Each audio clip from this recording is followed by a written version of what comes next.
Hello guys! Kamusta tayong lahat dyan? By the way guys, nag-blend ako ng prutas kasi ininom ko siya kasi maghapon na lang yung sama ng pakiramdam ko. Ang bigat-bigat ng ulo ko. Ang init ng singaw ng mata ko, ng ilong ko, ng bibig ko. Tapos barado yung ilong ko and nahihirapan talaga akong huminga. Yung hininga talaga laging ganon. Naisip ko guys, nag-blend ako ng prutas and uminom ako ng Panadol at umiinom ako ng maraming tubig. Kasi guys, alam nyo, dito sa abroad, dapat hindi tayo mahina. Dapat hindi tayo hihina-hina dito na kapag mahina yung pakiramdam natin, kapag may masakit tayo is hihigaan lang natin. Dapat kapag masama yung pakiramdam mo, mag-isip ka ng pwede mong inumin para makagaan ng pakiramdam mo, para naman bumalik ayahay yung pakiramdam mo and makapagtrabaho ka. Kasi dito guys sa abroad, kahit masama yung pakiramdam mo, kailangan mo magtrabaho kasi bayad yung oras mo.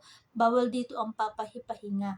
So, kaya naisipan ko na mag-blend ng prutas guys. Blend ko to guys, sinagsama-sama ko yung apple, orange, and di ko alam kung anong prutas yung isa, kung anong klase yung isang prutas na nilagay ko dito. Pero kung tinatawag nila dito guys is kamatra.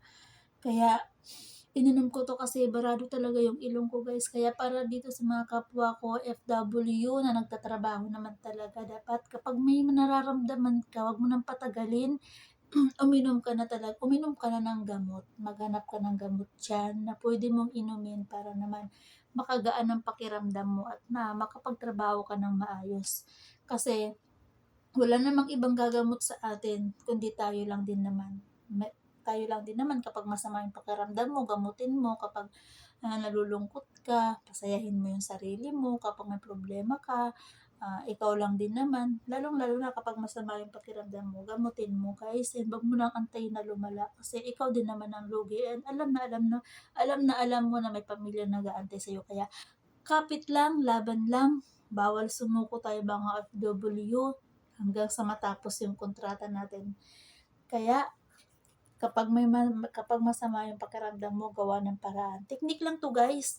Kapag nagugutom ka, gumhanap ka ng pagkain dyan sa ref. Tingnan mo ako guys. Naglaga ako ng itlog. Naglaga ako ng itlog guys kasi mabilis hindi na wala na maraming chichibureche. Kaya nilaga ko na lang to guys. And tatlo talaga yung nilaga ko. Tatlo. Dalawa. Isa pa. Wala. Nasaan na yung isa? Nawala na. Ayan guys, tatlo siya.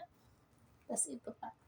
Kaya kapag ikaw masama yung pakiramdam mo, nagugutom ka, gumawa ka na lang ng paraan dyan sa kusina.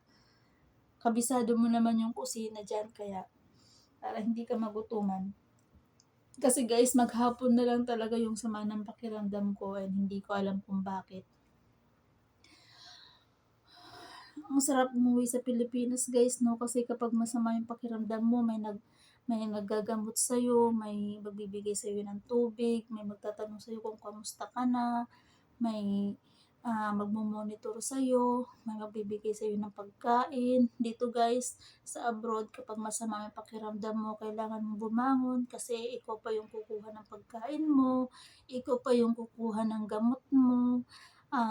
Swerte mo na lang kung may amo ka na talagang mabait, nabibigyan ka ng gamot, na concern sa'yo. Pero kung napunta ka sa amo na masungit, walang pakialam sa nararamdaman mo, talagang diskarte ka na lang talaga. Wag mo nang antayin na lumala pa yung sakit mo. Diskartehan mo na yan para makapagtrabaho ka ng maayos. Kasi hindi tayo dito pwedeng hihina-hina. Hindi tayo dito pwedeng sumuko kasi nandito na tayo and kailangan na natin gawin yung pinasok natin.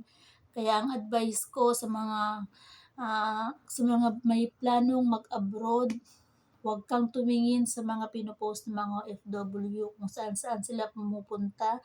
Kung yung mga pinopost nila ng mga hadiyang binibigay ng madam nila. Ang tingnan mo kung gaano mo talaga gustong mag-abroad, kung gaano mo talaga gustong-gustong mag-abroad, kung ano yung dahilan mo.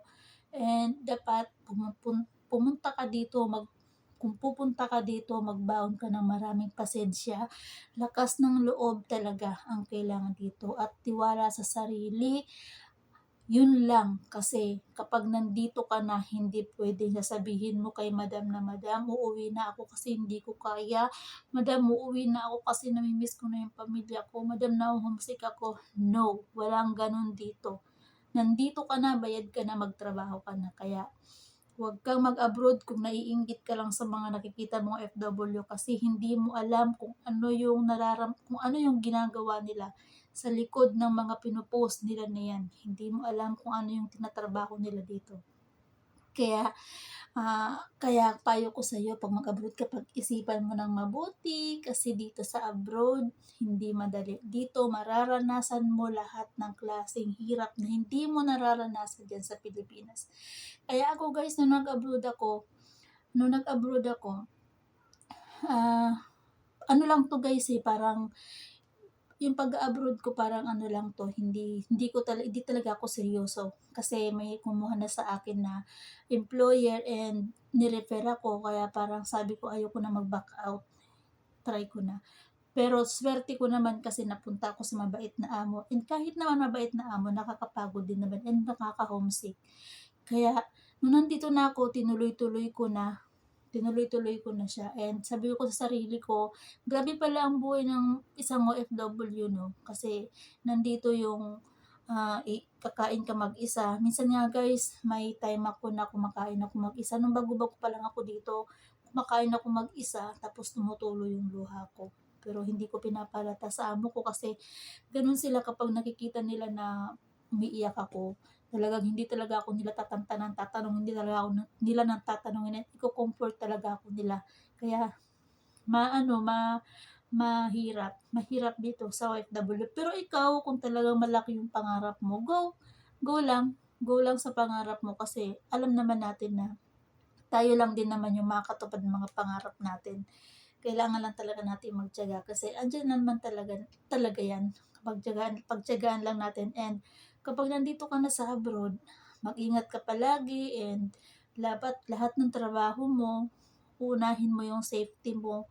Huwag mong gagawin yung mga trabaho mo na hindi hindi mo kaya and alanganin. Kailangan safety ka talaga bago mo gawin 'yan. Kunyari papalinisin ka ng bintana, i-safe mo yung, i-safe mo yung sarili mo na hindi ka madidisgrasya. And isa pa, 'pag nandito ka na sa abroad, huwag kang gagawa ng hindi maganda, na magpo-post ka ng mga hindi maganda na alam mo makikita ng amo mo, kasi yung mga amo natin may mga Facebook din 'yan. Napapansin niyo guys, yung mga, nakikita natin sa Facebook na na ang profile nila is mukha na nakatakip, tapos flower, heart, ayan 'yan sila minsan. May mga Facebook din 'yan, may mga Messenger din 'yan. Kaya ingat-ingat lang. Minsan nga guys, kinukuha pa nila yung account mo, ina-add ka pa nila. Pero, yung amo ko hindi gano'n. Kaya kung ikaw mag-a-abroad ka, lakas ng loob, tapos mahabang pasensya, and isipin mo kung bakit ka nag-abroad, para naman magawa mo ng maayos yung trabaho mo, and matapos mo ng maayos yung kontrata mo na 2 taon. Kaya guys, yun lang, and iinumin ko na 'tong prutas na blinender ko, kasi masama talaga yung pakiramdam ko. Kaya kahit masama yung pakiramdam ko, go lang, go, go, go, bawal sumuko.